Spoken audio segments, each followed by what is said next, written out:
السلام عليكم ورحمة الله وبركاته. بسم الله الرحمن الرحيم. نحمده ونصلي ونسلم على رسوله الكريم. أما بعد, and welcome to another video on the Islamic Knowledge YouTube channel. And in today's video, we're looking at an absolutely amazing book that I don't think you should go to Madinah Munawwarah without. And I think this is a book you need to get a hold of. This is been printed by the Haramain Guide series. Well, it's written by them. It's printed by Turath Publishing, but we're going to come to that. It's called Al-Madinah Al-Munawwarah, A Traveler's Guide to Historical Landmarks in the Noble City by my dear friend Abrar Vadacha, Maulana Abrar Vadacha. And this is absolutely an amazing book. Why is this so amazing? Because to be honest with you, we don't actually have some good material in the English language that can help a person in Madinah Munawwarah access different sites, kind of learn the history. We do have a number of different museums there, but honestly, I actually think if you take a book like this with you, it's better than actually visiting some of the museums. Number one, it will save you on cost because you just have to pay for this book, and I will put the link in the description to purchase this book.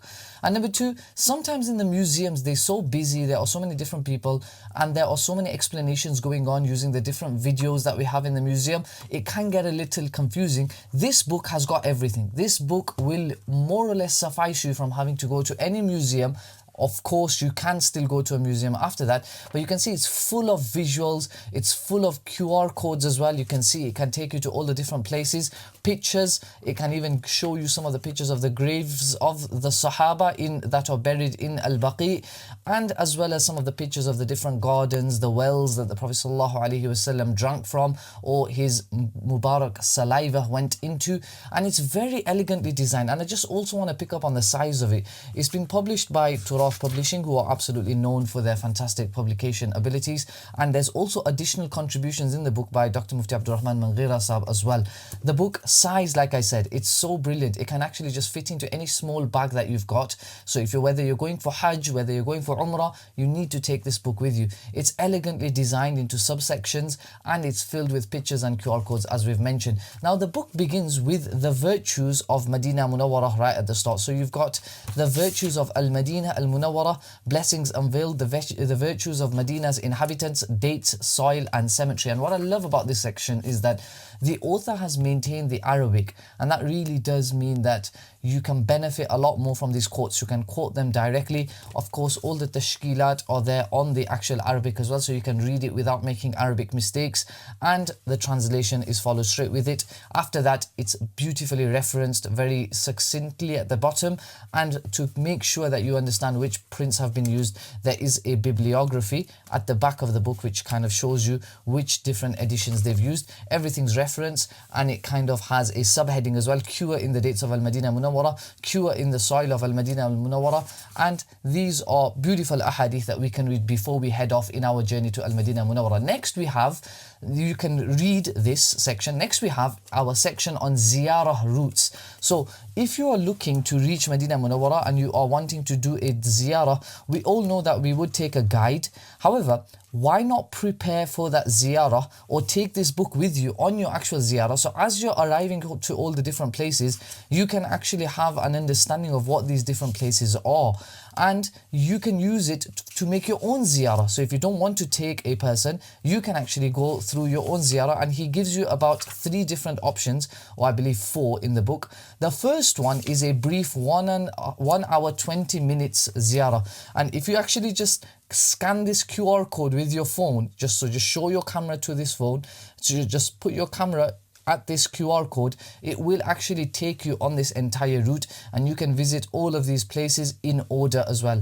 And like I said, this is just one option. Then you've got a more informative route which takes about 2 hours. After that, you've got a detailed 4-part route which starts off with a 30-minute route into Medina during Hijrah. Then the Prophet's route to Uhud, which takes another 20 minutes. Then you got all the prophetic landmarks at the Battle of the Trench site, which takes another 10 minutes. And then after that, you've got miscellaneous prophetic landmarks, which takes a full 1 hour. So beautifully well organized section, you could say, here on the different Ziyarah routes that you can take. After that, you get into the history of Al-Masjid al-Nabawi. So this is filled with pictures, diagrams. It has all of these types of, you could say, little pictures that show you exactly how the Prophet ﷺ's masjid used to look before it went through all the modern day constructions. Then you have, and this is, by the way, perfect for Seerah as well. If you teach Seerah, why not just get a copy of this book, go through this section wherein you can learn a lot about the history of Al-Masjid al-Nabawi. Like I said, everything's referenced, so you can always go back to the original source as well if you need to. After that, the book gets into the home of Aisha radiallahu anha. As we know, it holds the most important human being to have ever lived in that house, and that is the grave, and that is the being of the Prophet sallallahu alaihi wasallam. It speaks about the chronicles of transformation, the evolution of a sacred site. So it speaks about how this house used to look during the lifetime of the Prophet sallallahu alaihi wasallam, then after his demise, then after the demise of Abu Bakr radiallahu anhu, after that, after the demise of Umar radiallahu anhu, how did the house actually look? Again, beautiful pictures, which in the museum, if you go to the museum, you will see some of these pictures, but you don't get to see them as clearly as holding a book right in front of you that's got the pictures inside of it. And it goes throughout the years, how did this house actually develop? And then we come to domes over the grave of the Prophet sallallahu alaihi wasallam's masjid, and especially over the pot wherein he is buried.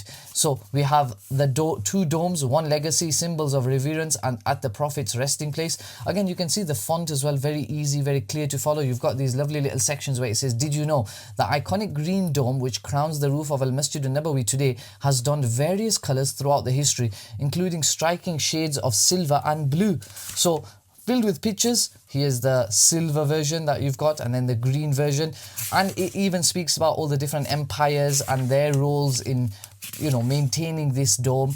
After that, we come to the golden gates, a gilded legacy, its construction and renovation. It speaks about the actual, these gates in front of the grave of the Prophet ﷺ. Then the pillars. This is really important when we go to Masjid al-Nabawi sallallahu alaihi wasallam. We're not actually aware of all the different pillars.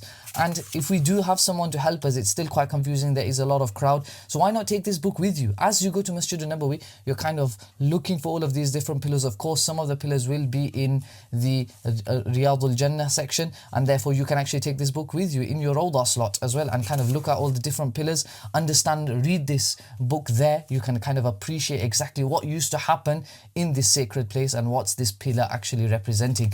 So really, really well explained, and like I said, very easy language. So you're not going to find the language to be cumbersome. You're not going to find it flying over your head. Very simple, very easy language. Like I said, I love these little bits here. Salah in Jannah. The companions of the Prophet ﷺ would rush to the columns of the masjid to pray near them. Anas ibn Malik radiallahu anhu narrates that he saw some of the Prophet's senior companions hastening to the columns at Maghrib. By the way, referenced again to Sahih al-Bukhari. After that, we've got a very important section, which is homes of the Prophet's companions. This is so brilliant because of the idea that we come across these houses a lot in the seerah of the Prophet ﷺ. For example, the house of Abu Ayyub al-Ansari. This is such an important house, especially when it comes to the concept of hijrah and how Prophet ﷺ arrived into Madinah Munawwara. And therefore, this is a section which I think is neglected a lot. When we go to Madinah Munawwara, we know what's going on in the masjid quite a bit, but what's happening around the masjid, what are all the different houses of the Sahaba? For example, you got the house of Abdullah ibn Mas'ud is actually incorporated to some degree inside the actual masjid of the Prophet sallallahu alaihi wasallam. Then we've got the most important section, I feel, because it's an area where when we get to the Baqi, there's really no one to guide us. Unless you know someone who's going to really help you, they know their stuff, you are really stuck. And Al-Baqi then becomes not so much a spiritual visit because of the fact that you don't really know where anyone is. So why not get a copy of this book, and you can actually see where all the different Sahaba are buried, who's actually buried there. You even get a QR code that will actually take you to all the different grave sites, and so you can appreciate what's happening at each grave and who's there, who's buried under that piece of blessed soil of Madinah Munawwara. And so this is a copy of this book you'd want to take straight with you in Al-Baqi as you're heading there. Then you got the historic masajid in Al-Madinah Munawwara, and all of them, you can see there's pictures for all of them and a brief description as well as to what they are. We've got the Masjid of Abu Dhar al-Ghifari radiyallahu anhu, located to the north of Al-Masjid al-Nabawi at a distance of 900 meters is Masjid Abu Dhar al-Ghifari radiyallahu anhu. Whilst this masjid is most commonly known by the name of the companion Abu Dhar al-Ghifari radiyallahu anhu, it is worth noting that historical evidence does not definitively support this association. So you can see he's quite critical as well in certain places, but he's quite fair, and he is also, like I said, very, very easy to understand. And that's very important, because books like this, we don't want them to be confusing, and this one definitely is not. We've got some more masajid, again pictures, QR codes to help you get there if you want to go see it. And after that, this is followed by the wells of Madinah Munawwara, wells in and around Madinah al-Munawwara, and this you can take with you in your ziyarah as well. As you're going, as your guide is going through all the different places, you can just kind of see where he is. Even if you just look at the contents page, you can work out exactly which well you're going to visit with your guide. So you can just see all the wells are listed here as well. As soon as your guide says we're going to this well, you could just have a quick read as you're going in your bus or in your coach, and as soon as you get there, you kind of already know a little bit about what's going on. Because remember, even in our ziyarah guides that we do, sometimes we can't really hear the guide so well, and he might have a microphone, it's not so clear. Have this book with you, and that's it. This is your lifesaver. Then you got Medina's miscellaneous marvels. You've actually got some random stuff here. It's really, really interesting. I found this section quite interesting in the sense that he covers some modern stuff as well that has been incorporated into Madinah Munawwara. Really, really interesting. And then right at the end, the book ends with some miscellaneous masail as well that are related to the concept of traveling. And this has actually been written by Mufti Abdurrahman Mangira, and it's really beneficial again. But like I said, the main sections of the book are all about Madinah Munawwara. It's a short book in the sense that although it is about 385 pages, but don't be overwhelmed. The book is actually quite small, and you won't need to read the full book cover to cover, because you'll be reading it at different places at different points in your journey. But what you cannot do is go to Madinah Munawwara without this book. And I hope you enjoyed this video. I hope you share it with others. I hope you look in the description of this video and go and purchase this book. Get yourself a copy before you go for Umrah, whether it's the next Umrah or whether you're planning to go for Hajj. Get yourself a copy of this book, and do not go to Madinah Munawwara without this book. I hope you enjoyed this video. Please do consider sharing it with someone else who may also benefit from the video, and I hope to see you in the next one. Jazakumullahu khairan. Wassalamu alaikum wa rahmatullahi wa barakatuh.